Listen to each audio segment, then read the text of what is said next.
दोस्तों, नवरात्रि का पर्व अपने अंतिम चरण में है और आज हम बात करने वाले हैं कन्या पूजन की, जिसे नवरात्रि की आत्मा कहा जाता है। क्या आप जानते हैं कि इस दिन छोटी छोटी कन्याओं और एक लंगूर यानी बालक को पूजन से माता रानी का विशेष आशीर्वाद मिलता है। आइए जानते हैं आज पूरी विधि, महत्व और आसान तरीका। नवरात्रि की 9वीं तिथि पर कन्या पूजन का बहुत महत्व होता है। मान्यता है कि माता दुर्गा इन दिनों छोटी छोटी कन्याओं में विराजमान होती है। इन्हें कुमारी स्वरूप मानकर पूजने से माता प्रसन्न होती है और घर में सुख समृद्धि बनी रहती है। सबसे पहले 2, 5, 7 या 9 कन्याओं और एक लंगूर यानी बालक को आमंत्रित करें। उनके चरण धोकर, तिलक लगाकर, चुनरी उड़ाकर और फूल चढ़ाकर उनका स्वागत करें। इन्हें माता का भोग, हलवा, पूड़ी, चना, खीर पूरी श्रद्धा से खिलाएं। अंत में उन्हें दक्षिणा और उपहार देकर विदा करें। याद रखिएगा, कन्या पूजन सिर्फ एक रस्म नहीं होती, बल्कि देवी स्वरूप का एक सम्मान होता है। कहते हैं कि जिसने पूरे नवरात्र व्रत रखा है, उसकी साधना तभी पूर्ण होती है जब वो कन्याओं की पूजा करता है। माता रानी खुश होकर जीवन की हर कठिनाइयाँ दूर करती है और भक्तों को शक्ति, धन और सुख का आशीर्वाद देती है। हिंदू धर्म में नवरात्रि में कन्या पूजन का खास महत्व होता है। यूँ तो नवरात्रि के किसी भी दिन कन्या का पूजन किया जा सकता है, लेकिन अष्टमी और 9वीं तिथि पर कन्या का पूजन अत्यंत शुभ व लाभकारी माना गया है।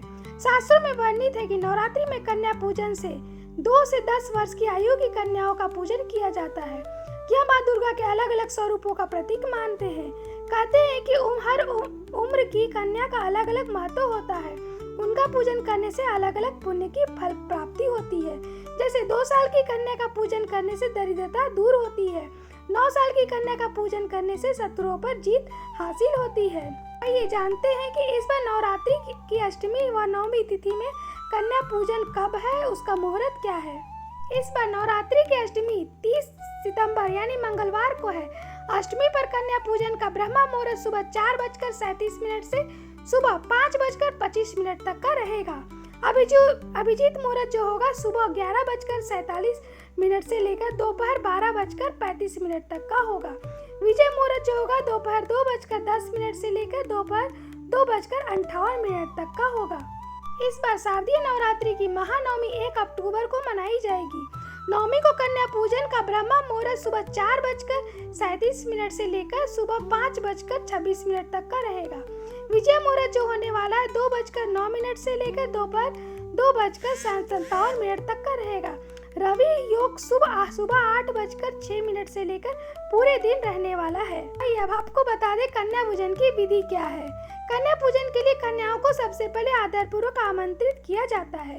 उसके बाद उनका विधि विधान से स्वागत किया जाता है। कन्याओं को आसन पर बिठाकर उनके पैरों को धोए, माथे पर रोली या कुमकुम लगाए, चुनरी पहनाए। इसके बाद माँ भगवती का ध्यान लगाते हुए कन्याओं को भोजन करवाएं और उन्हें दक्षिणा व उपहार दें।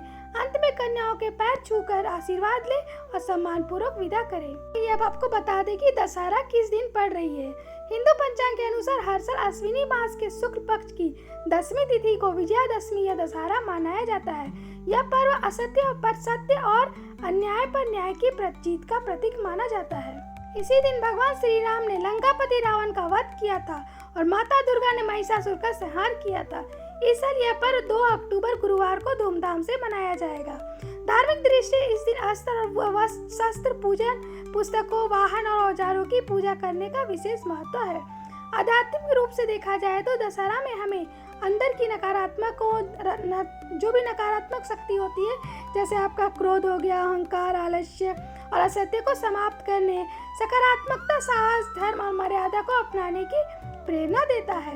इस दिन को नए कार्यों की शुरुआत के लिए भी काफी शुभ माना गया है। 10वीं तिथि की समाप्ति जो होगी 2 अक्टूबर 2025 यानी रात 7:10 से होगी और पूजन का जो शुभ समय होने वाला है वह अपराह्न 2:09 से लेकर 2:56 तक का होगा।